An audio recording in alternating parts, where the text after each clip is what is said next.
Want some money? Bienvenue sur Juicy Nation, le podcast pour débrider son éducation financière. Je m'appelle Joachim Lemonnier et chaque semaine, je vous emmène avec moi à la rencontre d'un professionnel de l'investissement. Juicy Nation, c'est aussi Juicy.club, un site qui rend des centaines d'opportunités d'investissement visibles et accessibles à tous. Vous pouvez retrouver plus d'informations sur le site juicy.club, juicy.club, ou dans le lien en description. Ceci étant dit, passons maintenant à la présentation de l'épisode du jour.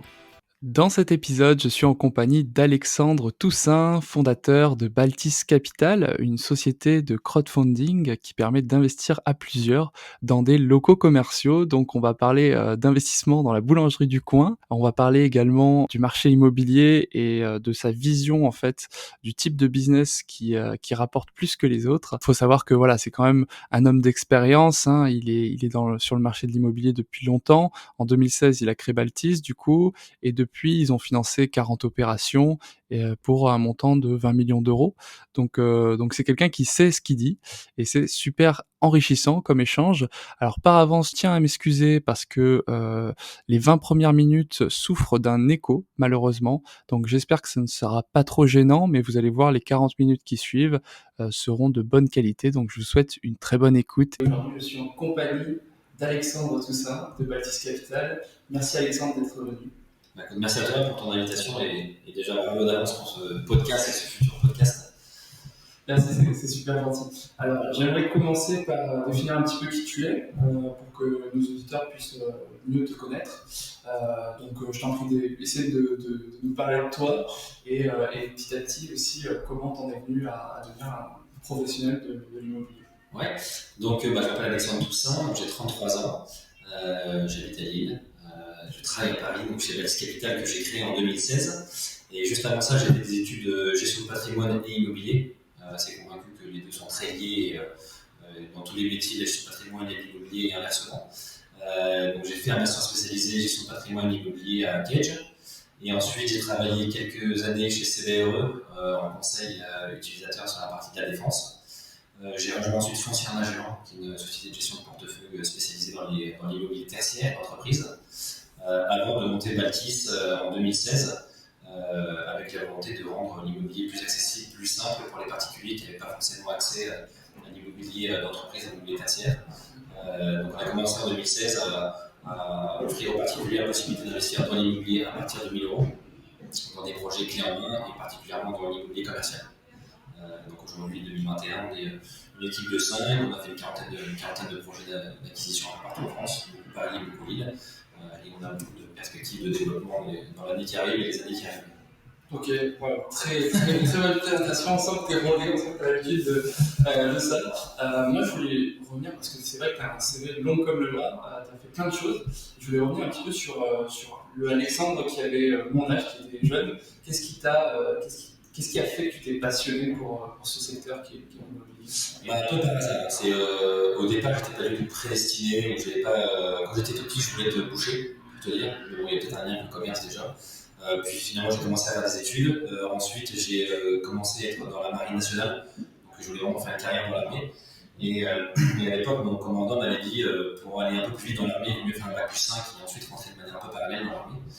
Donc, je te conseille de faire un bac plus 5, un peu généraliste, et ensuite tu reviens dans l'armée. J'ai fait OK, banco, c'est parti, je m'inscris à la Sorbonne. Je fais des études assez classiques d'éco-gestion à la Sorbonne. Sauf qu'au fil du temps, j'ai commencé à faire des stages, des alternances. Et là, c'est mon père qui m'a dit je te vois bien dans l'immobilier. C'est un métier qui était sur le terrain, tu rencontres des gens, c'est assez sympa, ça va vite, c'est assez concret, c'est assez tangible. Tu devrais faire un stage en immobilier. Et il connaissait quelqu'un chez GLL, chez Johnson & Lasalle, qui faisait la transaction de bureau. Il m'a dit tiens, tu devrais aller me voir, faire un stage d'un mois ou deux cet été. Je crois qu'on était en première année de fac à la Sorbonne. Et j'ai fait un stage et ça s'est hyper bien passé. J'ai un peu pris de passion pour l'immobilier d'entreprise. Donc j'ai fait ce premier stage chez eux, donc je ne me rappelle plus trop les dates, mais c'était première année de fac, ça devait être 2007, 2008, quelque chose comme ça. Et ensuite j'en ai fait un deuxième l'année d'après, toujours chez GLL à Hong Kong, donc un peu à l'étranger, voir comment ça fonctionnait. Et là pareil, ça a un peu concrétisé le fait de vouloir être dans l'immobilier d'entreprise. Et ensuite j'ai décidé d'orienter la fin de mes études vers l'immobilier et mes premiers boulots vers l'immobilier. Donc c'est plus un hasard, c'est plus un conseil de mes parents, de me dire tiens tu devrais essayer parce qu'on a une connaissent bien quand même. Tu as essayé, ça t'a plu? J'ai essayé, ça m'a plu, et je ne regrette pas du tout parce que l'immobilier c'est quand même un secteur passionnant parce que ça touche quand même à plein de choses, du droit, du juridique, à la communication, à la fiscalité, à la finance, à beaucoup de choses. Je pense que c'est l'un des métiers les plus complets aujourd'hui qui touche à tous les secteurs d'activité. Oui, il faut être pluridisciplinaire, j'ai l'impression. Quelles sont les compétences qu'il faut avoir dans ce métier? Parce que tu m'as dit le droit, donc ça c'est vrai, que ce soit pour la fiscalité ou pour les droits d'usage, de bail, etc.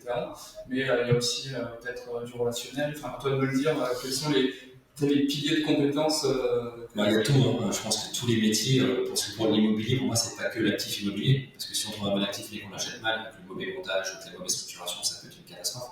Donc c'est l'alliage du droit, effectivement, de la fiscalité, de la finance, évidemment, du sous-jacent immobilier, mais aussi de la communication, de plus en plus de la technologie.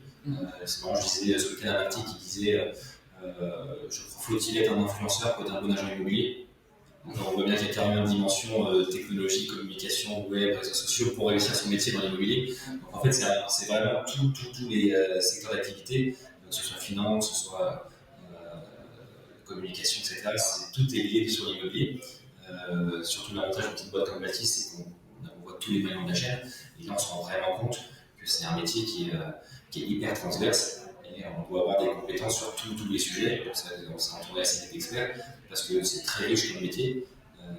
Et ça englobe encore une fois tous les métiers sont possibles dans l'immobilier. Ok. Et justement, quand tu parles de la chaîne, est-ce que tu peux nous expliquer un petit peu comment ça se passe chez vous, chez Baltis, du début à la fin, sans trop rentrer dans les détails forcément. On a un petit peu de temps, donc tu peux y aller pour qu'on puisse comprendre en fait comment ça se passe de l'intérieur.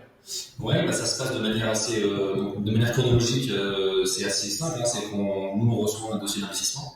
On reçoit généralement par un partenaire, un porteur d'affaires, type agent immobilier, chasseur, potentiellement un promoteur, un notaire, ou qu'on trouve directement sur le bon coin, par exemple. Ensuite, on analyse. Donc, il y a toute une analyse technique sur l'actif, une analyse un peu juridique sur le bail commercial, une analyse financière un peu sur le locataire, pour voir si c'est un bon dossier d'investissement. Ensuite, on se positionne sur ce dossier, on fait une offre. Ensuite, on avance avec le notaire sur toute la partie rédaction de la promesse. Une fois que la promesse est signée, on monte le dossier de financement avec la banque. On a quelques partenaires bancaires. Et ensuite, à partir du moment où on a une offre de prêt de la banque, on lance du coup notre collecte participative. Parce que du coup, Baltis Capital, en plateforme de crowdfunding immobilier, on permet à tout le monde d'investir dans des projets à partir de 1 000 euros. Donc, à partir du moment où on a trouvé le dossier, signé la promesse et il y a eu l'offre de prêt, on lance la collecte en ligne en disant voilà, qui veut devenir investisseur sur une boulangerie à Lille. On va dire que le projet fait 1 million d'euros. On apporte généralement 30% au départ, donc 300 000. Et ces 300 000 là sont ouverts à tout le monde. Donc tout le monde peut investir 1 000, 2 000, 5 000, 2 000 ou 100 000 euros pour devenir propriétaire ensemble de ce commerce. Donc ça, c'est des collectes assez rapides, ça va entre 2 heures et 5 jours. Et ensuite, tout le monde a la qualité de co-investisseur, de co-actionnaire de la boulangerie située à Lille avec tel locataire qui paye tant de loyer. Donc ensuite, une fois qu'on a collecté, là on peut officiellement acheter le local. Et ensuite, on a toute la partie administrative et gestion.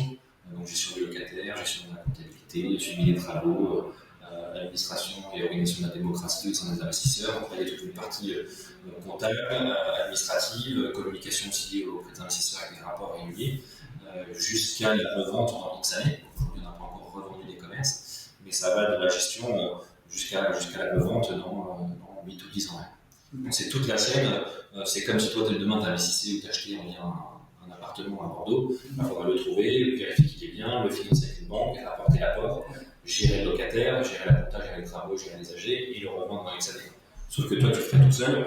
Quand nous on propose de le faire pour les autres, en disant voilà, mettez-vous à 30 et nous on va s'occuper de tout de A à Z, du montage à la gestion. Ok, et tu m'as donné l'exemple de la boulangerie, c'est surtout des commerces de proximité, j'ai l'impression. Il y a d'autres exemples Oui, on a commencé à faire uniquement des locaux commerciaux parce que, c'était mon expertise dans mes jobs précédents, c'était vraiment l'immobilier tertiaire et précisément le commerce. Deuxièmement, je trouvais que c'était une bonne idée d'offrir la possibilité aux investisseurs de diversifier vers autre chose que de l'habitation, ce qui est un peu le réflexe. Assez vite, on pense à sa résidence principale, assez vite, on pense à faire du locatif, acheter un studio ou un petit appartement. On ne pense pas forcément à acheter un commerce ou du bureau ou des entrepôts quand on pense immobilier. Donc nous, on voulait donner la possibilité aux investisseurs de diversifier dans une autre classe d'actifs. Donc assez vite, le commerce est venu.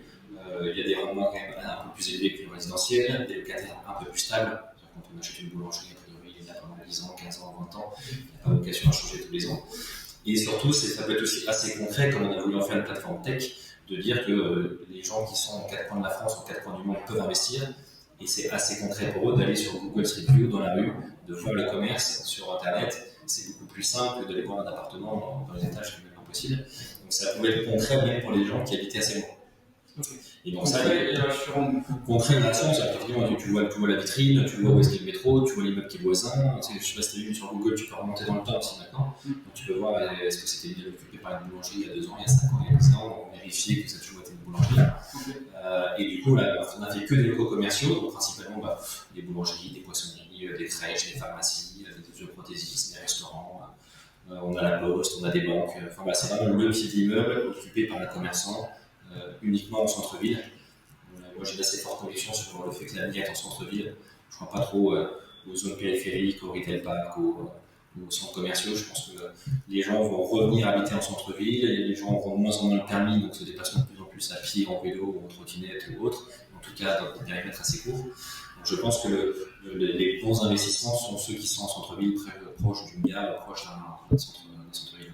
Je suis plutôt d'accord avec cette conviction parce que moi-même, je suis jeune, j'ai la vingtaine passée et c'est vrai que en fait, à aucun moment je me suis dit ouais, je vais passer le permis, des choses comme ça. Je me suis toujours dit bon, si un jour je dois conduire une voiture, elle se conduira automatiquement, ça sera une Tesla. Mais entre temps, voilà, je passe par les réseaux de transport en commun, quoi. Et c'est vrai que lui, au final, pour aimer tout ce qui est un peu futuriste, etc., moi je vois plus des méga-cities que des petits villages partout, quoi. Donc, ok, clairement là-dessus. Et pourquoi, du coup, pourquoi cette conviction sur les murs de commerce? Parce que je me suis dit, c'est marrant, quand on s'est lancé en 2016, quand on me demandait quels sont les critères d'investissement, je leur disais des commerces, mais commerce de bouche, dans le médical, j'arrivais pas à trouver une définition claire de ce qu'on achetait.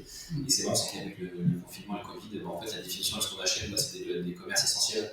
Donc effectivement, c'est de l'alimentaire, parce qu'on a toujours besoin de se nourrir. C'est du médical, beaucoup, parce qu'on a toujours besoin de se soigner, de déposer nos enfants dans une crèche, de recevoir des soins. Donc on achète beaucoup de commerce de bouche, beaucoup de médical et quelques enseignes nationales, type la Poste, des banques, des assureurs, des enseignes plus grosses. On a toujours évité le prêt-à-porter, les cigarettes électroniques, les magasins de chaussures, des choses comme ça. Parce qu'on a senti qu'il n'y avait pas, c'était pas des commerces essentiels, dans le sens de vitaux pour notre consommation. Et on a, du coup, tous nos locataires sont quasiment tous à jour sur 2020, en paiement de leur loyer, parce que c'est quasiment que des commerces essentiels. Et on voit bien que les commerces essentiels en cœur de ville ont aussi extrêmement bien marché, parce que ils sont restés ouverts, versus les grandes surfaces, versus les commerces un peu plus en zone périphérique. Et on s'est rendu compte, beaucoup de consommateurs se sont rendus compte qu'ils préféraient aller dans leur petit poissonnier en bas de chez eux que d'aller chez Auchan, dans la grande surface, avoir beaucoup de monde, croiser beaucoup de monde. Donc il y a eu un retour au commerce de proximité, et je pense que c'est pas un effet mode, c'est vraiment tendance de fond. Je pense que ça va continuer comme ça, et on va vouloir recréer du lien avec son commerce de proximité, recréer des liens humains aussi avec le commerçant lui-même. Et on est peut-être, je pense, prêt à payer un peu plus cher son poisson, sa viande ou son pain ou autre, mais on a un petit supplément d'âme en plus, où on a un vrai lien avec le locataire, avec le commerçant utilisateur. Donc je pense que c'est la bonne tendance d'être en cœur de ville et d'avoir des commerces essentiels en locataire.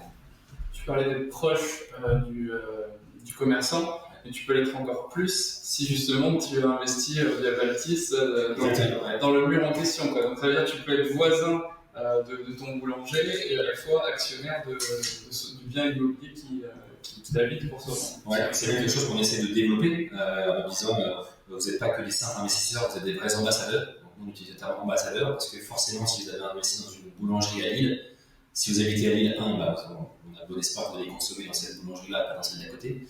Et deux, on a aussi bon espoir que vous en parliez aussi un petit peu autour de vous en disant j'ai acheté une boulangerie à telle rue, maintenant on va plutôt faire des cours dans celle-ci et pas dans celle-là. Donc on en est un peu fiers, entre guillemets, de cet investissement-là. Et on a poussé le truc encore plus loin, où maintenant dans certains commerces, ceux qui ont investi, ils ont 10% d'induction sur leur panier.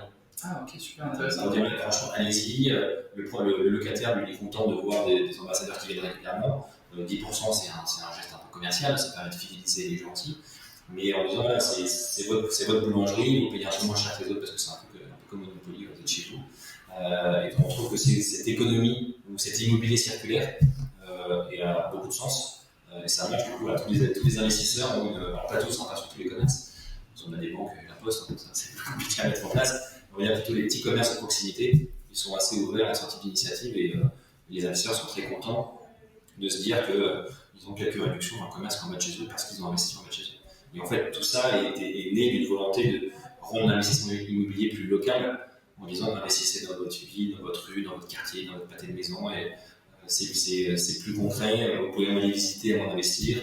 Ça a plus de sens d'investir chez soi, enfin, près de chez soi, que au bout du monde, dans des choses plus opaques dont on maîtrise un peu moins. Donc nous, on croit beaucoup à l'investissement local. Et en termes de stats, on a entre 30 et 40% de nos investisseurs qui habitent à proximité du lieu dans lequel ils investissent. Donc il y a une vraie corrélation. 30 à 40%, entre un tiers et un quart, c'est beaucoup. En même temps, il me semble que vous ouvrez en priorité. Nous, en priorité maintenant, parce que ce n'est pas le cas avant. Mais maintenant, on ouvre en priorité parce qu'on va vraiment accentuer l'investissement local. Moi, dans un monde idéal, les opérations sont même exclusivement dédiées aux locaux. Parce que je trouve que ça a vraiment du sens d'investir près de chez soi. Et donc, on essaie d'inciter les gens à investir dans leur ville ou d'investir dans une ville qu'ils connaissent. Okay. Et le mécanisme peut aussi, ça peut aussi être le cas pour le commerçant lui-même. Il peut participer au financement parce que ça devient aussi un sujet de gouvernance. C'est-à-dire que voilà, ça n'appartient pas à un actionnaire un peu flou, on ne sait pas trop comment l'identifier. Là, ça appartient, ça peut appartenir à la fois aux commerçants, aux clients et en particulier de manière générale. Ouais, c'est surtout que nous, on essaie, quand on lance une opération, forcément, on prévient toujours en amont le locataire. En disant attention, il y a peut-être des curieux ou des clients mystères qui vont venir, on va voir s'ils veulent investir, ils vont venir tester. Donc il dit attention, là, on fait une opération un peu grand public, donc c'est possible qu'il y ait des gens qui viennent pour pas qu'ils soient étonnés. Il y a potentiellement quelques articles dans la presse aussi qui vont sortir. Qui veut racheter la boulangerie de telle ville, qui veut racheter la pharmacie de telle ville. Donc on va faire attention à ça, il faut toujours prévenir et le vendeur et quand même le locataire. Et ensuite, on prévient surtout le locataire, comme tu disais, pour le prévenir que lui-même peut investir dans le projet. Et généralement, on achète, lui, il n'a pas forcément la possibilité de tout investir, donc c'est pour ça qu'il ne rachète pas. Mais on lui dit, voilà, si vous voulez investir 10, 20 ou 30%, et donc indirectement récupérer 10, 20 ou 30% de vos loyers, et peut-être progressivement prendre de plus en plus de parts, et dans 10 ans, avoir racheté tout le monde. Et donc, en gros, c'est une solution pour lui de pouvoir accéder à la propriété à moyen terme. En tout cas, s'il est dedans, il aura la main pour acheter ce qui va sortir. Donc voilà, on propose systématiquement au locataire, c'est encore assez rare qu'ils investissent, mais c'est déjà arrivé. Et l'autre chose qu'on propose, c'est souvent on se rend compte que ceux qui vendent, il y en a beaucoup qui vendent un peu à contre-cœur. En disant, il faut que je vende, il y a eu un divorce, il y a eu un décès, il y a eu une donation, une succession. Donc on dit, sachez si vous vendez, vous pouvez rester copropriétaire quand même en réinvestissant dans la collecte pour garder 10 ou 20%. Et ça marche aussi. On a eu 3 cas ou 4 cas depuis le début de vendeurs qui me disaient bon, je dois bien garder, mais j'ai besoin de fonds, donc il faut que je le vende. Je lui dis c'est parfait, vendez-le nous et réinvestissez 10% ou 20% pour rester dans l'opération. Ah ouais, c'est une donnée vraiment intéressante parce que du coup, les acheteurs, ça peut être à la fois les vendeurs certains, comme les particuliers, comme les professionnels qui habitent le bien. Ouais.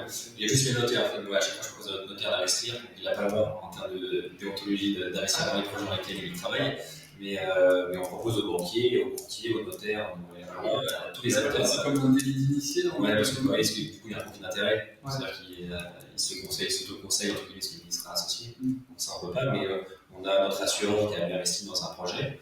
Donc on propose vraiment à toutes les parties prenantes de l'investissement, aux agents immobiliers. Voilà, si vraiment vous pensez que c'est un bon dossier, si vraiment vous pensez qu'il est très bien, investissez. Du coup, réinvestissez une partie de la commission qu'on va vous payer dans l'opération.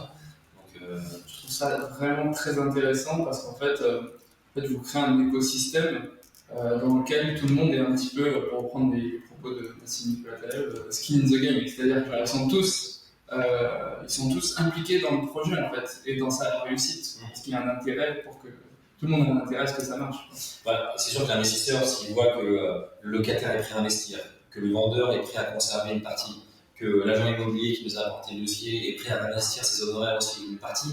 Donc ça veut dire que le dossier, a priori, il est quand même bien structuré parce que toutes les parties sont prêtes à réinvestir. Donc c'est assez rassurant de se dire j'ai investi aux côtés de mon locataire, c'est qu'à priori, il va verser le loyer, sinon il y a un préjudice pour lui aussi, et qu'à priori, il va rester sur le long terme parce que si le local est vide, il va lui perdre de l'argent aussi. Donc c'est sûr que les intérêts sont alignés si toutes les parties investissent. Et du coup, vous investissez uniquement dans des locaux, dans des murs commerciaux qui ont un locataire. Ouais, il y a déjà un locataire en place, il y a un historique de location.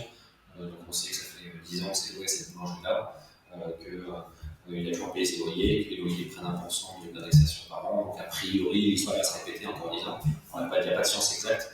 Et si on achète une boulangerie qui a depuis 10 ans, a priori, elle sera à 10 ans. Et même si le boulanger va à la retraite, il rendra son fonds de commerce à un autre boulanger qui prendra la moyenne. C'est toujours avec un commerçant en place, ainsi possible depuis quelques années. D'accord.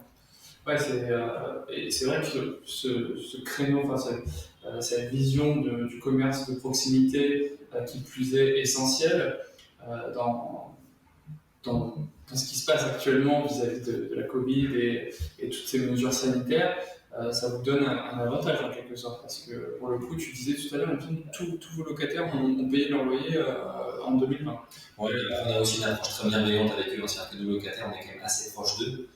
Alors on a beaucoup à Paris et à Lille, donc forcément c'est assez facile pour nous d'aller les voir. Moi je consomme déjà dans beaucoup de commerces qu'on a acheté à Lille parce que j'habite à Lille, donc si je veux faire mes courses, je fais un peu la tournée des locataires. Donc on est quand même assez proche d'eux. J'ai toujours considéré que des locataires c'est pas des cellules Excel, c'est des humains, donc on a une vraie relation de proximité avec eux. Souvent on se tutoie, on s'appelle, on s'envoie des WhatsApp, donc on est assez proche d'eux. Donc ce que je leur avais dit en février et en mars, au moment du Covid, c'est leur dire en gros on va jouer le jeu avec vous. Alors que si vous avez un besoin, qu'on décale un loyer, qu'on annule un loyer, vous pouvez le dire. Par contre, on joue aussi le jeu dans le sens, c'est que si vous n'avez pas besoin, vous ne demandez pas d'aide. Comme ça, c'est vraiment assez simple comme relation. Et au final, il y a assez peu qui nous ont demandé un décalage, une annulation de loyer. Et quand vraiment ça a été un peu critique, ils nous ont demandé, donc on l'a accordé.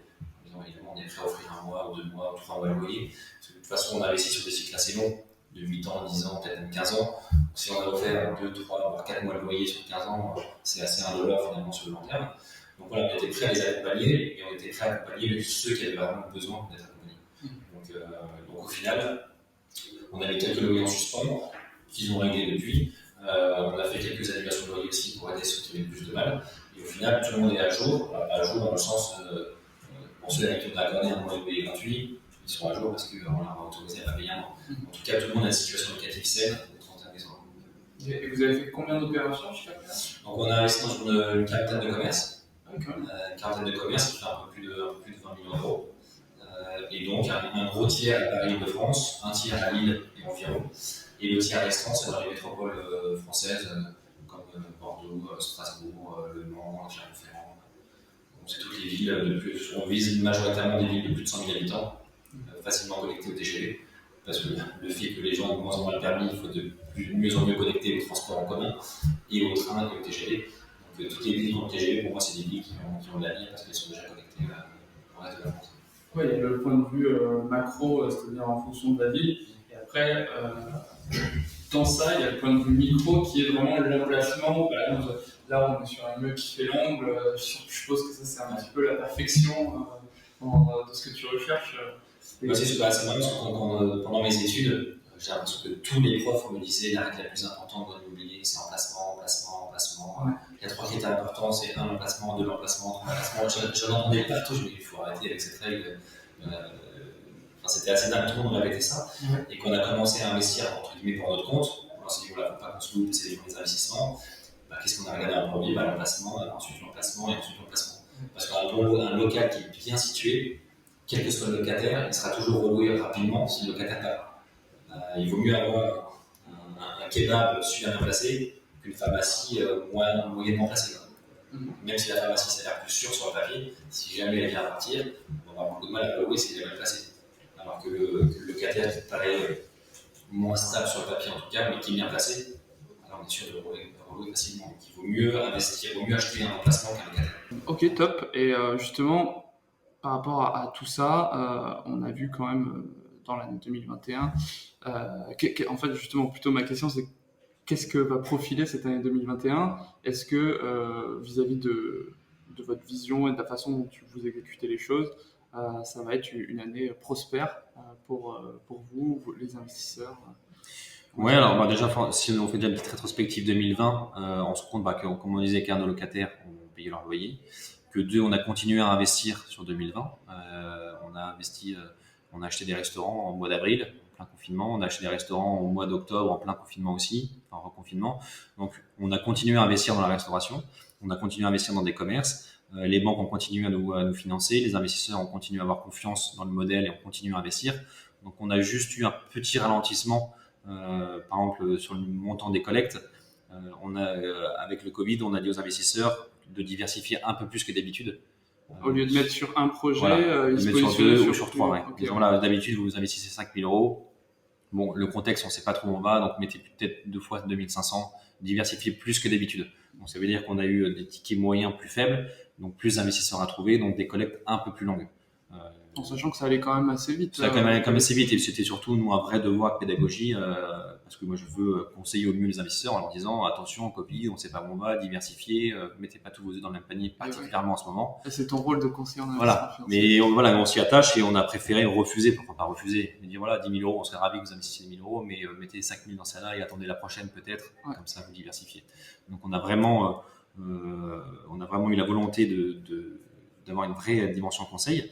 Et ensuite, il y a quelques opérations qui ont un peu glissé en fin d'année, voire en début d'année 2021 en ce moment, parce que les banques ont été un peu plus longues, parce qu'elles se sont tellement focalisées sur les PGE pendant 2-3 mois. Alors, PGE, tu peux définir? Donc, c'est sur les prêts garantis par l'État, pour aider les commerçants, pour aider les sociétés.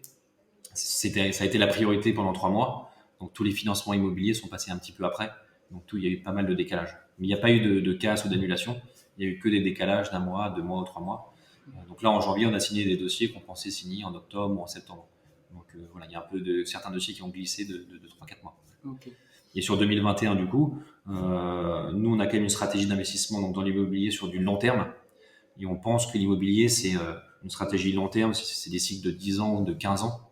Donc sur 15 ans, il y aura forcément d'autres crises. Il y a toujours eu des crises dans la vie, des crises financières, des crises économiques, des crises sociales, maintenant des crises sanitaires, il y en a tout le temps des crises. Il y en a tout le temps, mais on a tendance à les oublier. Ouais, non, mais c'est vrai que sur le long terme, il faut surtout pas s'affoler. Les plus grosses erreurs qu'on fait, c'est notre inconscient qui nous les fait faire. C'est quand il y a une crise, faut que je vende. Ouais. Alors justement, on dit que les gens sont rationnels, mais en réalité, ils se laissent facilement avoir par le côté émotionnel d'une crise, en ayant peur et en hésitant, voilà, souvent vis-à-vis de son portefeuille à vendre. Alors qu'au contraire, ça devrait être l'effet inverse. Non, t'as raison, parce que le pire ennemi de l'investissement, c'est l'émotion. Il faut surtout pas se laisser déborder par ses émotions quand on a investi, donc quelle que soit la classe d'actifs, parce que ça peut biaiser l'investissement et ça peut biaiser aussi la sortie ou la revente en se disant oula mince, il y a un Covid, on commence à être confiné, il faut tout vendre, il faut que je garde l'argent sur mon compte et puis sinon tout va s'écrouler ou donc il faut surtout pas se laisser déborder par ses émotions et encore une fois sur 15 ans il y en aura d'autres des crises. Alors là on commence par une crise, donc c'est sûr commencer par une crise on se dit j'attends un an que la crise se calme et ensuite j'investis. Sauf que dans un an si la crise est finie les prix vont remonter, donc on payera peut-être plus cher les actifs. Et toutes les crises on sait que c'est aussi des sources d'opportunités et souvent c'est dans les crises qu'on fait les meilleures affaires parce que on a aussi les meilleures négociations, donc on a des prix un peu plus bas et quand on a une stratégie de 15 ans c'est pas très grave d'avoir une crise. On sait que dans 4 ans ou 5 ans, il y en aura une autre qui sera économique ou sociale ou autre. Et voilà, il y a des cycles assez réguliers, mais sur le long terme, ça s'équilibre assez. Et l'immobilier est assez connu pour ça et d'être assez résilient sur le long terme. Ouais, tout à fait. Et du coup, tu as pu faire des bonnes affaires cette année ? On les jugera là, dans 15 ans. Mais oui, en tout cas, on a continué à en faire en tout cas. On pense qu'elles sont bonnes parce que les fondamentaux d'emplacement sont bons, parce que les locataires, c'est des boulangeries des crèches qui payent. On a emprunté à de bonnes conditions avec nos partenaires bancaires. Donc, a priori, nous, l'équation est toujours la même. Donc, on croit que, on pense que la stratégie, nous, n'a pas tellement changé et sera payante sur le long terme. Et pour les investisseurs aussi. Alors, prenons un petit peu le point de vue des investisseurs. On s'inscrit sur Baltis Capital, on remplit un KYC, donc tout ce qui est information de l'investisseur pour que vous connaissiez qui sont vos investisseurs. Après, il me semble qu'il y a un petit portefeuille électronique. On va ajouter du coup le montant qu'on va investir sur ce portefeuille. Et puis après, on sélectionne un projet, on met la somme qu'on veut à partir de 1000 euros, on diversifie pour minimiser le risque sur plusieurs projets peut-être, si on a un petit peu plus de budget. Et là, qu'est-ce qui se passe après, une fois qu'on a fait ça? Vu que tu m'as dit c'est du long terme, donc il faut bien prendre en considération que voilà, si quand on se lance dans cet investissement, c'est pour au minimum 8 à 10 ans, maximum 15-20 peut-être. Du coup, comment ça se passe pour l'investisseur? Parce que j'ai bien compris que du coup, on finançait l'apport, on va dire 30%, c'est ça? Les 70% restants, du coup, c'est un crédit avec un assureur. Et, banque, ouais. Et donc, on arrive à un stade où voilà, on a investi sur l'apport, mais par contre, on ne touche pas de loyer, il me semble. Non, alors, effectivement, on va percevoir les loyers du locataire, sauf que ces loyers-là vont nous servir à rembourser le prêt de la banque. Comme un investissement locatif. Exactement pareil. En fait, c'est de l'investissement locatif à plusieurs, si on schématise. Donc, celui qui achète un studio à Bordeaux, il touchera les loyers, mais il devra rembourser son train. Donc, physiquement, il ne touchera pas directement de la trésorerie. Sauf que chaque mois, on va rembourser une partie de l'emprunt. Donc, chaque mois, on va créer de la valeur avec ça. Et si on revend, on va dire, dans 8 ans, donc à la moitié du financement, qui est généralement sur 15 ans, on a déjà remboursé la moitié du prêt. Donc, ça veut dire qu'on a créé la moitié, on a déjà remboursé la moitié, donc on a créé de la valeur grâce à ça. Donc, c'est ce qu'on appelle l'effet de levier bancaire. Donc, on gagne de l'argent grâce au loyer qui va servir à rembourser le prêt. Donc, c'est-à-dire que l'investisseur, lui, ne touche rien concrètement sur son compte pendant toute la durée du projet. Il vote en ligne dès qu'il y a une grande décision. Donc, dès qu'il faut changer de locataire, dès qu'il faut faire des travaux, s'il faut vendre. Donc là, on revient sur la gouvernance. C'est vrai qu'il y a quand même cet aspect gouvernance où on a notre mot à dire en tant qu'investisseur. C'est ça. Sur les grosses décisions, on a mis des quorums assez clairs sur qui fait quoi, qui vote quoi, et à quel niveau de pouvoir. Donc nous, on est là pour animer la démocratie. Donc on organise tout ça, on organise les votes, on propose aussi pas mal de choses. Par exemple, là, on a un dossier, c'est le premier qu'on a acheté en 2016, ça fait 5 ans. On pense que c'est peut-être le bon moment de le vendre. Donc on a fait une expertise pour savoir combien il vaut. On a un peu sondé le marché en le mettant entre guillemets en vente pour voir s'il y avait des intérêts. Et il y a eu effectivement 2-3 intérêts. Donc là, on a 2 investisseurs. Voilà, sachez que si on le vend aujourd'hui, on l'a acheté 100, on pense peut-être le vendre 150. Si on le vend 150, chacun récupère tant. Est-ce que vous voulez le vendre ou pas? Donc on essaie d'être un peu proactif parce que si on pose la question est-ce que vous voulez le vendre, les gens ne sont pas experts, ils ne savent pas combien ça vaut, ils ne savent pas comment faire. Donc ils sont plutôt nous dire je ne sais pas, qu'est-ce que vous en pensez? Donc on essaie d'apporter une solution un peu tout packagée et après c'est quand même eux qui ont le dernier mot. Ouais, et tout ça c'est des votes en ligne, les gens cliquent oui, non, abstention à chacune des décisions et ensuite on applique les décisions. En sachant que vous aussi vous avez votre mot à dire parce que j'ai cru comprendre que vous preniez part à quasiment toutes les opérations. Toutes les opérations parce que on y croit, donc on veut prouver qu'on y croit, donc on investit. Alors on est minoritaire, et on rentre aux mêmes conditions, c'est qu'on met de l'argent. On n'a pas des actions gratuites ou des apports en industrie ou autres. Donc on met en gros une partie de nos honoraires, on les réinvestit dans l'opération. Et donc on y croit. 2, c'est aussi pour compléter le montant des collectes, parce que quand on collecte 287 000 euros, on arrive assez rarement à pile 287. Parfois on arrive à 285, donc on complète les 2 restants, ou à 280 et on complète les 7 restants. Et 3, c'est un sujet aussi sur la liquidité. Donc c'est-à-dire que les investisseurs, ils ont le droit de sortir à tout moment de l'opération, sous réserve que quelqu'un les remplace. Donc, ça veut dire que si dans 3 ans, il y en a un qui veut sortir, on a nous aussi la capacité de racheter ses parts si on veut aussi augmenter notre participation. Donc, et comme il y a un droit de préférence pour ceux qui sont investisseurs de l'opération, si nous on y est, on a aussi ce droit de préférence. Ah, ça c'est super intéressant parce que du coup ça rajoute un petit peu plus de liquidité. Ouais. Donc la liquidité, c'est le fait de pouvoir acheter et vendre plus ou moins rapidement. On dit qu'un marché est liquide quand on peut revendre, comme par exemple le marché action. Et à l'inverse, le marché est liquide, plutôt tendance à être l'immobilier ou des petites entreprises. Et donc cet aspect de pouvoir revendre ces actions à peut-être un ami ou un autre investisseur ou peut-être à Baltis pour le même prix. En fait, c'est du gré à gré. Donc, c'est-à-dire que celui qui vend, il fixe son prix. Donc, généralement, il a plutôt tendance à nous demander conseil. Bon, on a eu 2 sorties depuis le début, mais en gros, les investisseurs nous ont dit voilà, j'aimerais bien vendre parce que j'achète pas un principal et que j'ai besoin de récupérer pour apporter pour l'apport. J'ai investi 5 000 euros, vous pensez que ça vaut combien? Donc, on lui dit voilà, ça fait 4-5 ans, on pense que le marché il a fait ça, donc on pense que ça vaut 6 000 euros par exemple. Donc, après, libre à lui de mettre à 5 ou à 6 ou même à 10 000 euros s'il veut. Et ensuite, on propose en priorité donc aux gens qui ont investi. Ils ont un droit de préemption. Si personne n'est intéressé, on propose à tous les investisseurs de Baltis qui ont investi dans les autres opérations. Et si personne n'est intéressé, lui, il peut vendre à qui il veut, donc un ami, un frère, un cousin, son voisin, n'importe qui. Et à partir du moment où il a trouvé quelqu'un, nous, on s'occupe de la transaction sur la partie administrative et l'investisseur peut sortir. Donc, c'est-à-dire que les deux qu'on a eu comme situation, les deux sont sortis en 72 heures. Donc là, pour le coup, c'était de l'immobilier très très liquide. Oui, Mais parce que l'opération se passait bien, parce qu'il y a des investisseurs, et c'est des investisseurs de l'opération qui ont racheté. Forcément, si je te dis, voilà, tu as investi 5 000 euros dans un projet, 4 ans après, il y en a un qui veut revendre 1 000 euros, tu dis, bon, bah, si l'opération se passe bien, pourquoi pas rajouter 1 000 euros et augmenter un peu ma participation, et puis tout se passe bien. Donc, c'est sûr que si l'opération se passe bien, on trouvera plus facilement des acheteurs. C'est sûr que si l'opération se passe un peu moins bien, a priori, personne ne voudra racheter, donc ce sera un peu plus compliqué.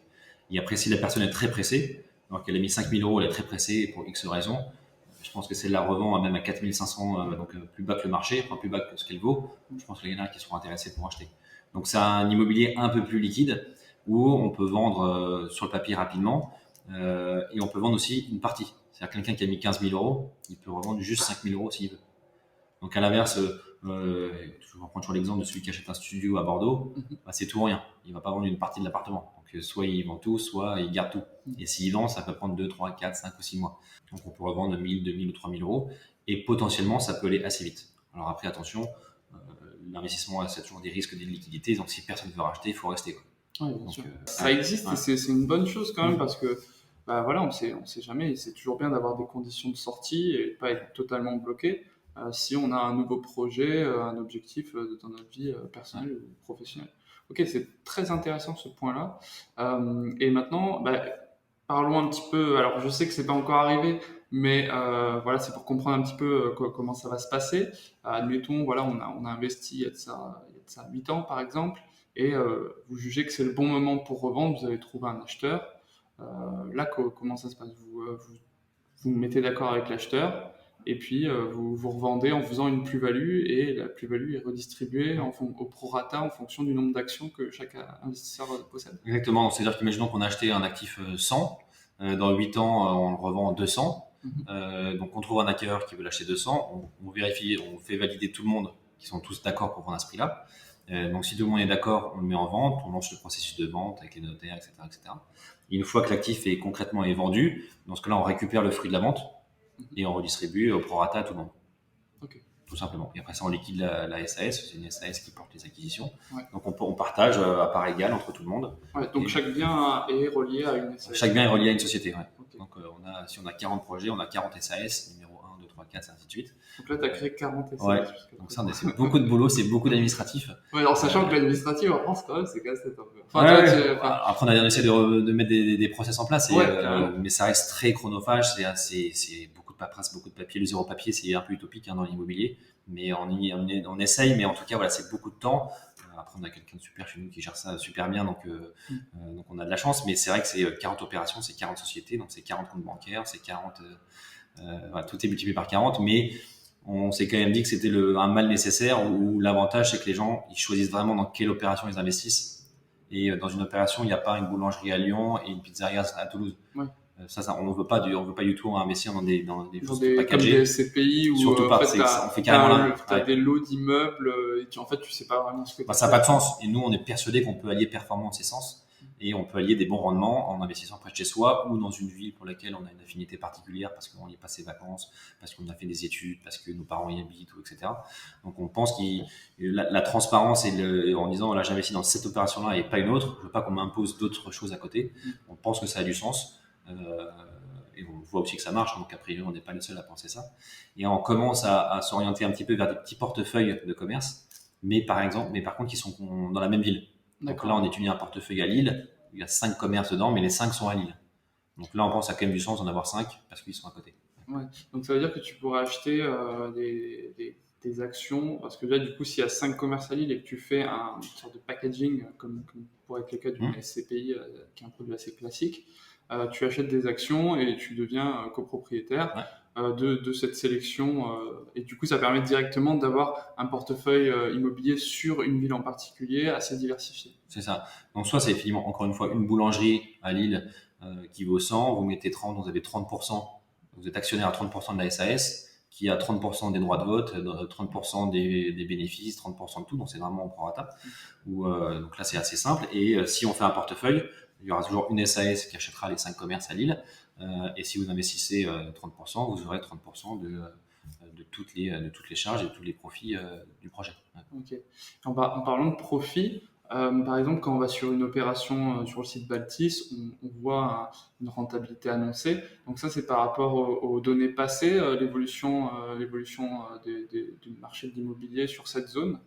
C'est plutôt, alors c'est un peu passé, mais c'est surtout futur. Donc c'est-à-dire on fait des prévisions en disant, on estime que ce local-là, il va être vide 6 mois tous les 6 ans, qu'il va y avoir 1 000 € de travaux imprévus par an, qu'il va y avoir tel frais en plus, etc. Donc on fait plein d'hypothèses.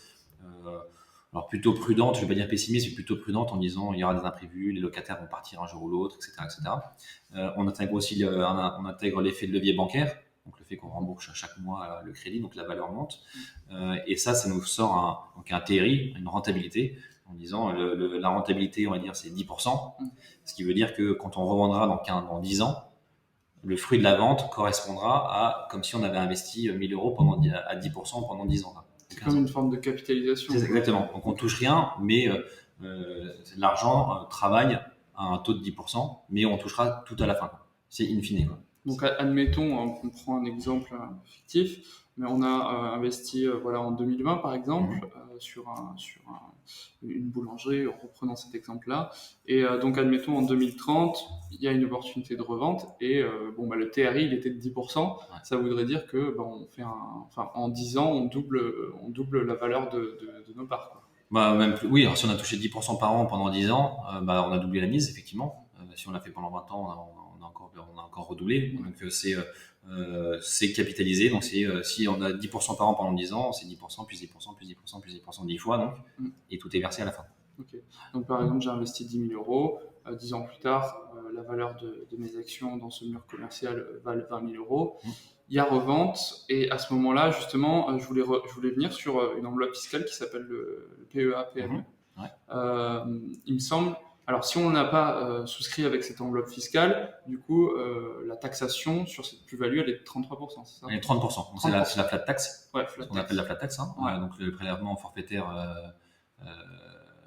unique, donc le PFU. Donc la flat tax, donc c'est 30%. Donc dedans, il y a les prélèvements sociaux, il y a les impôts, donc c'est le packagé à 30%. Donc ça veut dire que si on a gagné 100 €, en fait, on en paye 30, donc réellement, on en gagne 70. Donc c'est-à-dire que sur son exemple de 10 000 €, donc si on a mis 10 000 € qu'on a récupéré 20 000 €, les 10 premiers 1 000 € ne sont pas imposés parce que c'est ce qu'on a mis, et les 10 000 € suivants sont imposés la flat tax, donc on va dire 3 000 €. Donc on a 7 000 € net. Donc on a gagné 17%, 17 000 € net. Ok. Donc 7%. Oui, le montant investi au départ n'est pas imposé. Non, ça on le récupère. Voilà, c'est uniquement ce qui a été la valeur. C'est le gain, c'est le gain réel. Ouais. Et du coup, avec l'enveloppe fiscale PEA-PME, on peut réduire la taxation, c'est ça ? On peut carrément réduire, même jusqu'à 0. C'est-à-dire que, imaginons que tu fais le même exemple, on t'a investi 10 000 € en 2020, en 2020 on va dire, on est en 2030, on te rend 10 000 € plus 10 000 €. Donc cet argent-là tombe dans ton PEA et n'est pas imposé à partir du moment où il reste dans ton PEA. Donc c'est-à-dire que je vais te verser 10 000 € dans ton PEA. Ensuite, si tu décides de réinvestir, tu auras eu 0 impôt. Et si jamais tu décides de récupérer sur ton compte perso, là, tu auras juste les prélèvements sociaux à 17,2 à payer. Donc 2 fois moins. D'accord. Donc ça veut dire que c'est un bon mécanisme quand même si on veut faire marcher les intérêts composés à long terme, de se dire quand mes actifs du mur commercial de la boulangerie vont être vendus, ils vont être réinjectés sur mon PEA-PME, et depuis ce PEA-PME, je vais pouvoir financer par exemple 2 nouvelles opérations à hauteur de 10 000, et là à nouveau le schéma va se reproduire sur les années qui suivent. Par contre, juste par rapport à ce PEA-PME, ça paraît assez flou encore aujourd'hui, notamment quelle banque le propose, les frais, etc. Parce que j'ai vu qu'il y avait pas mal de frais aussi pour ajouter une ligne. Donc par exemple, si on investit 1 000 €, ça vaut pas le coup parce que c'est en moyenne entre 50 et 100 € pour ajouter une ligne. Alors ça dépend. Alors déjà, il y a deux contrats. Il y a le PEA, donc le plan d'épargne action, et il y a le PEA-PME, le plan d'épargne action pour les petites et moyennes entreprises. Donc c'est deux comptes différents mais qui ont plutôt la vocation à faire la même chose. Et le but, c'est d'investir dans des PME et dans des entreprises non cotées. Ou côté. Donc, c'est-à-dire que tu peux investir dans des actions de Vinci, de L'Oréal, de Danone. Tu peux investir dans des startups. de manière assez simple. Et tu peux investir dans quelques projets immobiliers, c'est quand même assez rare si certaines règles sont respectées. Et donc, ça veut dire qu'il faut passer par une SAS, donc c'est des actions. Donc, les actions sont éligibles au PEA et au PEA-PME. Et donc, si tu veux investir, il faut que tu ouvres un PEA déjà dans la banque de ton choix. Toutes les banques ont des PEA, banque en ligne, banque traditionnelle, toutes les banques, tu leur demandes d'ouvrir. Et c'est assez important de prendre date parce que c'est un peu comme l'assurance vie, c'est au plus tu l'ouvres tôt, au plus la fiscalité va baisser. D'accord. Donc il faut l'ouvrir, mettre 50 € dessus. Déjà comme ça, on prend date. On est le 8 février, c'est parti. La date court à partir d'aujourd'hui. Et ça, c'est la date d'ouverture, c'est pas la date de l'investissement. Donc autant l'ouvrir tout de suite. Et ensuite, tu mets 10 000 € dans ton PEA. Donc tu fais un virement vers ton PEA.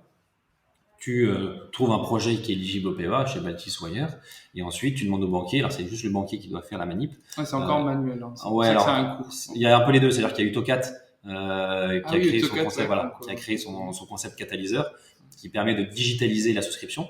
Donc pour l'instant ils ont signé avec le CIC et Crédit Mutuel. Donc là c'est sûr que c'est royal pour tout le monde parce qu'en 3 clics tout le monde a souscrit. Quand aujourd'hui les autres banques, c'est beaucoup de papiers, l'administratif, des recommandés, des lettres, des tampons, des signatures électroniques, etc. Donc c'est un peu un casse-tête.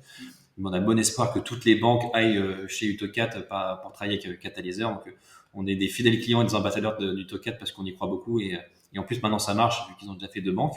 Donc on les remercie. J'en profite pour les remercier encore de ce qu'ils ont fait et ce qu'ils sont en train de faire parce que ça nous fait gagner un temps fou. Ça fait gagner un temps fou aux investisseurs et un temps fou aux banques.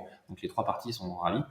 Donc si toutes les banques y passent, ça sera en 3 clics, mais pour l'instant c'est pas le cas, donc c'est pas mal administratif. Et ensuite c'est le banquier qui fait les virements, parce que c'est comme c'est un compte qui est réglementé. C'est le banquier qui appuie sur le bouton pour verser les fonds du PEA vers le compte de Baltis par exemple. Et ensuite sur les frais, donc il y a eu une évolution de la loi Pacte en juillet qui a réduit ses frais. Donc maintenant c'est plus des frais fixes à 100, 200, 300 ou 400 €. Okay. C'est un pourcentage de 1,2%. Ah, okay. Donc c'est un peu plus avec un plafond. Donc c'est un peu plus sain. Donc c'est-à-dire que ceux qui voulaient investir 1 000 €, maintenant, avec le plafond de 1,2%, avec les frais d'1,2%, ils peuvent le faire. Là, ça vaut le coup de le faire. Ok, super intéressant.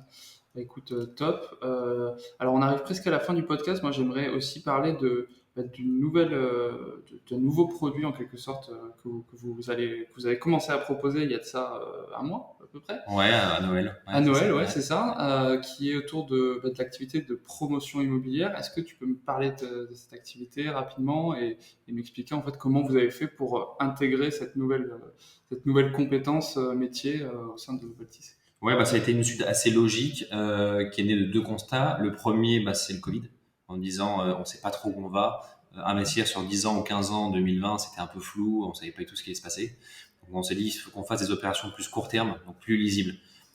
Et deuxièmement, on a beaucoup d'investisseurs qui nous ont dit effectivement investir sur 10 ans, je sais pas où je serai, peut-être que je vais habiter à l'étranger, je vais me marier, je vais créer ma boîte, je vais avoir des projets à droite à gauche. Donc investir sur 8-10 ans, pareil, ça me semble un peu compliqué. Même s'il y a des conditions de sortie. Ouais, mais c'est pas garanti, c'est pas lisible. Enfin, sur le papier, c'est marqué 8 ans, on est en 2020, c'est 2028. 2028, ça paraît quand même très loin. Ouais, c'est clair, on a du mal de plus en plus de mal à se projeter à long Même si on a des portes de sortie, on se dit, c'est comme les choses vont de plus en plus vite, on est de plus en plus connecté, de plus en plus, on veut un peu tout de suite. Il faut qu'on trouve en tout cas une autre solution pour proposer soit du long terme, soit du court terme. Et donc, on a créé une nouvelle solution d'investissement court terme, dont l'objectif est de financer des promoteurs et des marchands de biens qui ont un besoin de fonds propres assez court sur 12 ou 18 mois pour construire un immeuble ou rénover un immeuble. Et en fait, donc, nous, on lui prête des fonds, il construit son immeuble, il le revend et puis il nous rend les fonds avec des intérêts. Donc là, généralement, on va dire c'est du 18 mois, 1 an et demi. Ouais, c'est très c'est des taux un peu plus élevés parce que c'est un peu plus risqué aussi. On prête un marchand qui construit ou qui revend, etc. C'est-à-dire qu'on prend le risque avant la banque parce que généralement, nous, on va apporter les fonds propres, les particuliers. Et puis après, une fois que le promoteur a les fonds propres, il va aller voir la banque. C'est ça. Alors après, c'est même un peu l'inverse. C'est la banque qui dit voilà, le projet il est à 100. Ouais. Moi, je vous prête 80. Il faut que vous apportiez 20. Ah, ok. Et sur ces 20 là, on va en apporter un petit bout. Ok. Donc en fait, on vient pas remplacer la banque, on vient juste remplacer l'argent que doit mettre le promoteur au départ. Au lieu qu'il mette 20, ou au lieu qu'il mette 30, on apporte 10, 20, 30 ou la moitié de ce que lui doit mettre. Donc ça veut dire que on vient en complément de la banque, on aide à financer le programme immobilier, et ensuite quand c'est revendu, on récupère. Donc c'est plus risqué, c'est plus court terme, c'est plus rémunérateur aussi, parce que c'est toujours pareil, le risque égale le rendement. Ça rémunère bien. Hein, et ça rémunère entre 8 et 12% par an sur 1 an ou 1 an et demi. Ouais, donc c'est assez différent, c'est une stratégie très court terme, très différente. C'est pas vraiment de l'investissement, c'est plus du financement. C'est quand même 2 notions assez différentes. mais ça marche. Oui, parce qu'on n'est pas détenteur d'une action, on est On est détenteur propriétaire de rien du tout. Ouais. Enfin, On on est prête, on ouais. prête de l'argent, Ouais. on reçoit Des intérêts. des intérêts Ouais. sous la forme d'un gage qu'on appelle une obligation. Exactement. Voilà. Ouais. Ok, donc deux choses radicalement différentes, même si ça évolue toujours sur ce même secteur qui est l'immobilier. Ouais. Et on fait du coup l'immobilier un peu plus large. On fait aussi du bureau, la logistique ou du résidentiel sur cette partie construction. Ah ouais, donc du coup sur la partie promotion immobilière, vous, vous êtes plutôt ouvert d'esprit. Ouais. Enfin, je voulais pas dire que vous étiez pas ouvert d'esprit sur le reste, mais je veux dire par là que vous ciblez un peu plus large, quoi. Bah oui, parce qu'on finance indirect, on n'investit pas, on n'est pas propriétaire, donc il y a un peu moins de choses à raconter. On est plus là pour financer un opérateur, un promoteur qui a un projet lui derrière, mais en tout cas, c'est plus une vision financière. On finance quelqu'un qui fait son projet et qui nous rend l'argent, versus un commerce, une boulangerie où on investit tous ensemble sur le long terme. Donc là, il faut avoir des vraies convictions et bien connaître l'actif. Ouais, Mais c'est assez complémentaire.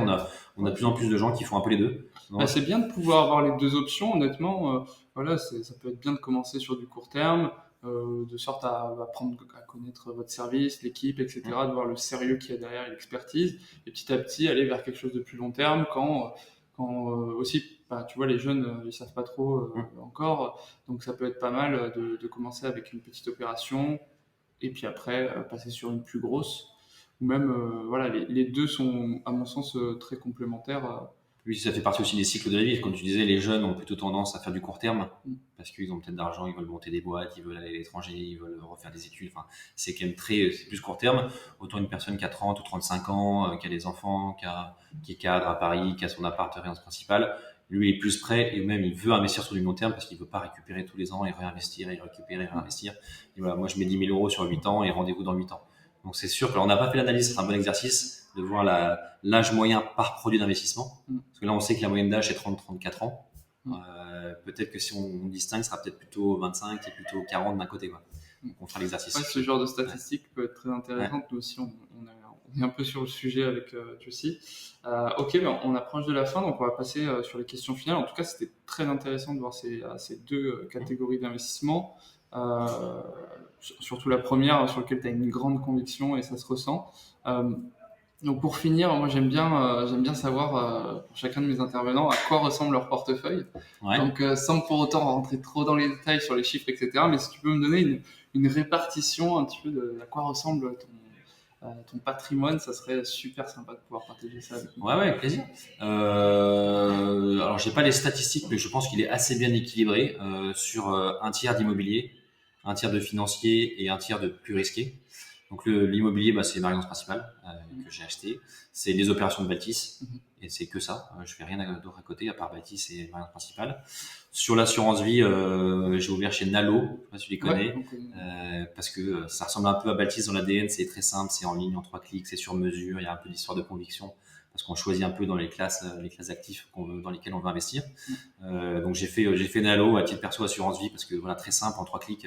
J'ai ouvert aussi pour mes enfants chez eux et ça marche très bien. Et ensuite, sur le plus risqué, je fais pas mal de private equity où j'investis dans des jeunes startups qui se montent plutôt dans un écosystème que je connais. Donc, c'est plutôt immobilier, finance, gestion de patrimoine, assurance, dans laquelle je peux avoir un peu je veux pas juste que ce soit un placement financier. J'aime bien aussi investir dans une aventure. J'aime bien avoir confiance dans les associés qui montent ça et si possible les aider. On disait chez Baptiste, on devient un peu ambassadeur d'un commerce. Moi, j'aime être ambassadeur un peu de la startup. Si je peux apporter à mon échelle des infos, des idées, des contacts, des recommandations. Donc, j'investis dans quelques startups. Donc, sur le papier, très risqué. Pour l'instant, j'ai pas encore fait fortune grâce à ça, mais j'espère bien. Mais donc voilà, c'est l'immobilier très sûr, très long terme, l'assurance vie assez liquide et pas mal d'avantages, et le private equity pour vivre des aventures et faire une belle bascule un jour, avec un peu de chance. Quoi. Super répartition, honnêtement, ça a l'air vraiment pas mal. Surtout les startups, ouais, c'est clair que ça peut avoir un gros potentiel. Et puis surtout, je trouve ça très généreux de ta part de pouvoir apporter toute ton expertise de tes expériences passées et actuelles. Je pense que ça peut aider énormément de fintech à progresser et à s'améliorer. Donc là-dessus, c'est top. Alors, dernière question pour nos auditeurs. Est-ce que tu peux nous recommander... Alors, il y a 4 propositions, tu peux répondre les 4, tu peux en répondre une ou deux. Un livre, Une source de contenu, que ce soit chaîne YouTube, podcast, newsletter, et voilà. Enfin, tu peux dire les quatre, tu peux dire un, comme tu veux. En fait, la question, c'est plutôt qui tu écoutes. Ouais, qu'est-ce que je fais? Bah, c'est vrai que je lis très peu, voire pas du tout, enfin plus du tout. J'ai moins de temps de lire parce que quand on est entrepreneur, le temps passe vite et quand on a un peu de temps, on préfère être avec sa famille, avec ses enfants, plutôt que de se plonger dans un livre. Et un livre, le problème, c'est il faut avoir vraiment 1 heure ou 2 heures devant soi. On peut pas lire 10 minutes par-ci, 10 minutes par-là. Donc les livres, j'ai un peu abandonné, malheureusement, mais j'espère que ma soeur m'écoute pas parce qu'elle est passionnée de littérature et de théâtre. Ça va mal se passer pour moi. Mais du coup, je me suis un peu adapté au monde actuel. Livre audio, peut-être. Ouais, pourquoi pas. Bah, c'est un peu ça. Du coup, ce que je fais, je me suis adapté un peu aux nouveaux moyens de communication. Donc, j'écoute de plus en plus de podcasts. Et notamment, j'en fais un peu la pub, hein, mais de Mathieu Stéphanie, qui a 2 podcasts. Le premier qui s'appelle La Martingale, donc qui donne pas mal de conseils sur l'investissement, justement, les finances personnelles. Donc, pourquoi investir dans les cryptos, dans les énergies renouvelables, dans l'immobilier, dans pas mal de choses. C'est un peu la vocation de ce podcast aussi. C'est voilà, mais ça marche super bien et c'est hyper intéressant pour tout le monde parce qu'on se rend compte qu'il y a tellement de possibilités d'investissement. Ouais. Et qu'on a tellement plus en confiance quand on a un retour d'expérience d'une personne qui dit bah, moi j'ai fait ci, moi j'ai fait ça. Et je me rappelle, il a fait une émission sur eToro pour faire du trading, pour acheter des actions. Et il en a parlé de manière tellement simple que 2 jours après, je me suis créé un compte sur eToro et j'ai acheté 2-3 actions, j'ai mis 100 euros et j'ai un peu investi. Quoi. Okay. Et donc c'est sûr, quand on a un expert qui nous, de manière assez, qui vulgarise un peu l'investissement, on a tout de suite plus confiance et on a envie de le faire. Donc c'est ce podcast La Martingale que j'adore sur les finances personnelles et un autre qui fait aussi lui, Mathieu Stéphanie, qui s'appelle Génération Do It Yourself et il reçoit régulièrement des entrepreneurs à succès, des sportifs, des musiciens, des acteurs, etc., qui ont eu des vies assez incroyables et qui nous racontent pendant 1 heure, 2 heures de leur vie, de leurs expériences. Donc c'est hyper enrichissant et l'avantage du podcast, c'est que bon, c'est un peu peut-être le fléau de la société où on essaie de tout faire en même temps, mais en tout cas, on peut faire autre chose. C'est multitâche. Voilà, on peut faire du sport, on peut conduire une voiture et écouter un podcast, ce qui n'est pas le cas de lire. On peut parfois travailler, parfois dans le train, j'écoute un podcast en travaillant et ça marche. Donc, on peut faire une autre activité en parallèle et je pense que c'est ça le succès du podcast. Et l'avenir du podcast, c'est parce que c'est pas monotâche. Et du coup, c'est un très bon moyen d'apprendre, de rencontrer et parfois de faire passer le temps quand on a 2 heures de voiture. Si on écoute un podcast de manière concentrée, on va pas s'endormir, donc tant mieux. Donc voilà, je crois beaucoup de podcasts et j'en écoute de plus en plus sur différents sujets. Donc c'est pour ça que je te félicite encore pour cette initiative de podcast parce que c'est vraiment dans l'air du temps et je pense que ça va bien fonctionner parce que les auditeurs sont demandeurs. Ouais, carrément. Bah, en fait, tu sais, moi, à la base, j'ai contacté Mathieu Stéphanie plusieurs fois pour lui demander son autorisation pour qu'on mette ces épisodes sur le Juicy Market parce qu'en fait, genre, chaque épisode, il parle d'un produit qui est sur Juicy. Et il m'a pas répondu. Alors, du coup, je me suis dit, bon, je vais le faire moi. En attendant, je vais le faire moi. Normalement, je le vois jeudi, je lui en parlerai. Je lui dirai qu'il faut qu'il te réponde. Bah, n'hésite pas à lui toucher 2 mots sur Juicy. Ça pourrait être super sympa d'intervenir dans son podcast, en sachant que ça pourrait être l'occasion de faire un grand récap de tout ce qui s'est dit et de comment mettre en place chaque investissement, tester des choses tout en ayant, on va dire, des grandes lignes directrices. Et nous, on réfléchit aussi à monter un podcast chez Baltis parce qu'on se dit nos convictions d'investir dans le bon sens, d'investir proche, local, proximité, etc. On aimerait bien aussi, on rencontre plein de gens, plein d'investisseurs, plein d'entreprises, plein d'initiatives tout le temps. Donc moi, en parallèle, j'avais monté une petite émission sur Radio Imo qui était l'immobilier dans le bon sens parce que je trouve qu'il y a quand même beaucoup d'initiatives qui se font et ça vaut le coup et c'est intéressant de les mettre un peu en avant pour en parler. Mais on réfléchit à faire un podcast un peu dans le même sens sur investir dans le bon sens et comment on disait un petit peu allier performance et sens, mais que ce soit dans l'immobilier ou ailleurs. Et ce format, encore une fois, du podcast, je pense qu'il est vraiment, c'est le meilleur moyen de communiquer aujourd'hui. Et on voit, quand tu vois les stats de Mathieu Stéphanie, c'est incroyable le nombre d'auditeurs réguliers. Après, Mathieu Stéphanie, c'est un peu le pape du podcast. Il est adulé. Mais c'est un marathonien aussi, c'est-à-dire que ça se confirme chaque mois et chaque année, etc. Donc c'est pas un effet de mode. Il est rodé. Très rodé. Ok, super. Pour finir, où est-ce qu'on peut te retrouver, Alexandre ? On peut me retrouver partout sur les réseaux, sur LinkedIn ou Gare du Nord.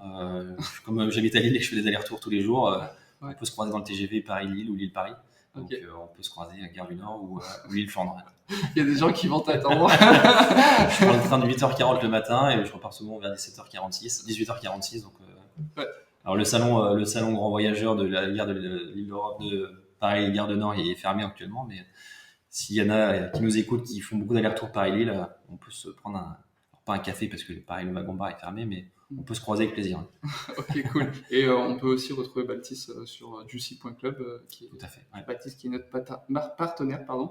Et écoutez, merci à tous, merci Alexandre de m'avoir offert ton temps et d'avoir partagé toutes ces connaissances avec la communauté. Et puis on te souhaite le meilleur pour cette année 2021. Merci pour votre attention. Avant de partir, deux petites choses. La première, si l'épisode vous a plu, bien, s'il vous plaît, laissez-nous une bonne note sur Apple Podcasts ou Deezer ou Spotify en fonction de la plateforme que vous utilisez. On accepte uniquement les 5 étoiles. Si vous êtes sur YouTube, eh bien, laissez un pouce bleu et un petit commentaire si vous avez des questions, je pourrais répondre. Et deuxième chose, vous pouvez retrouver la fiche de présentation de l'entreprise et des produits d'investissement qui ont été abordés dans cet épisode sur juicy.club. Donc inscrivez-vous, c'est gratuit. Sur ce, je vous souhaite une vie pleine de richesses et vous donne rendez-vous la semaine prochaine pour aborder de nouveaux investissements.